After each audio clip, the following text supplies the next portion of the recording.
प्रश्न 5। पुरुषत्व, मैस्कुलिनिटी और नारीत्व, फेमिनिनिटी से आप क्या समझते हैं? इसके गुण एवं आवश्यकता को बताएं। रूपरेखा, सिनॉप्सिस। प्रस्तावना। पुरुषत्व और नारीत्व का अर्थ। पुरुषत्व के गुण और सामाजिक अपेक्षाएं। नारीत्व के गुण और सामाजिक अपेक्षाएं। इन गुणों के संतुलन की आवश्यकता। निष्कर्ष। प्रस्तावना, इंट्रोडक्शन। समाज में पुरुषत्व और नारीत्व शब्द केवल जैविक पहचान नहीं है, बल्कि ये उन गुणों, व्यवहारों और भूमिकाओं के समूह हैं जिन्हें समाज ने स्त्री और पुरुष के साथ जोड़ दिया है। इसे जेंडर भूमिका, जेंडर रोल कहा जाता है। अक्सर समाज इन दोनों को एक दूसरे का विरोधी मानता है, लेकिन वास्तव में ये मानवीय स्वभाव के दो अलग अलग पक्ष हैं जो हर व्यक्ति में कम या अधिक मात्रा में विद्यमान हो सकते हैं। पुरुषत्व और नारीत्व का अर्थ। Meaning of masculinity and femininity. पुरुषत्व, मैस्कुलिनिटी, यह उन विशेषताओं का समूह है जिन्हें परंपरागत रूप से पुरुषों के साथ जोड़ा जाता है। यह शारीरिक शक्ति, साहस और नेतृत्व से संबंधित माना जाता है।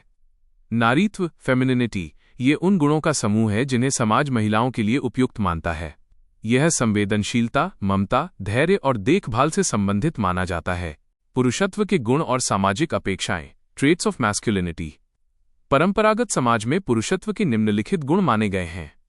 1. साहस और वीरता, जोखिम उठाना और कठिनाइयों का डटकर सामना करना। 2. नेतृत्व क्षमता, निर्णय लेना और परिवार या समूह का मार्गदर्शन करना। 3. भावनाओं पर नियंत्रण, समाज अपेक्षा करता है कि पुरुष अपनी पीड़ा या आंसू न दिखाएं, मर्द को दर्द नहीं होता। 4. प्रदाता की भूमिका, परिवार के लिए आर्थिक संसाधन जुटाना और सुरक्षा प्रदान करना। उदाहरण, युद्ध क्षेत्र में लड़ना या परिवार के आर्थिक बोझ को अकेले उठाना पुरुषत्व का पारंपरिक उदाहरण माना जाता है। नारीत्व के गुण और सामाजिक अपेक्षाएं।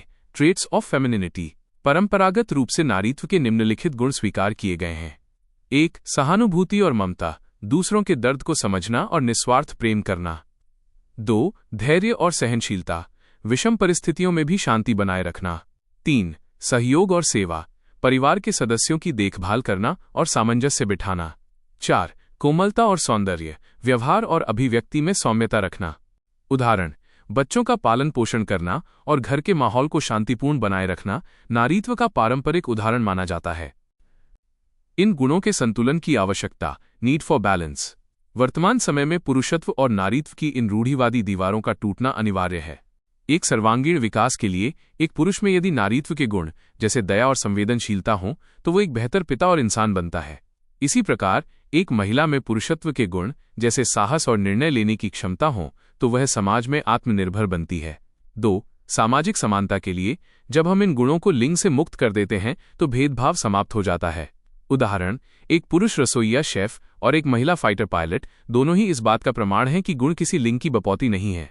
3. स्वस्थ परिवार के लिए, आधुनिक समय में पति पत्नी दोनों को ही प्रदाता, प्रोवाइडर और देखभाल करने वाला नर्चरर होना आवश्यक है। निष्कर्ष, कंक्लूजन। निष्कर्षतः पुरुषत्व और नारीत्व सिक्के के दो पहलू हैं। समाज ने इन्हें अलग अलग खांचों में बांट दिया है, लेकिन मानवता की पूर्णता इन दोनों के मिलन में है। शिक्षा का उद्देश्य ये होना चाहिए कि बालक और बालिकाओं को इन रूढ़िवादी परिभाषाओं से आज़ाद किया जाए ताकि वे अपनी प्राकृतिक क्षमताओं के अनुसार विकसित हो सकें, न कि समाज द्वारा तय किए गए पुरुष या नारी के गुणों के दबाव में जिएं।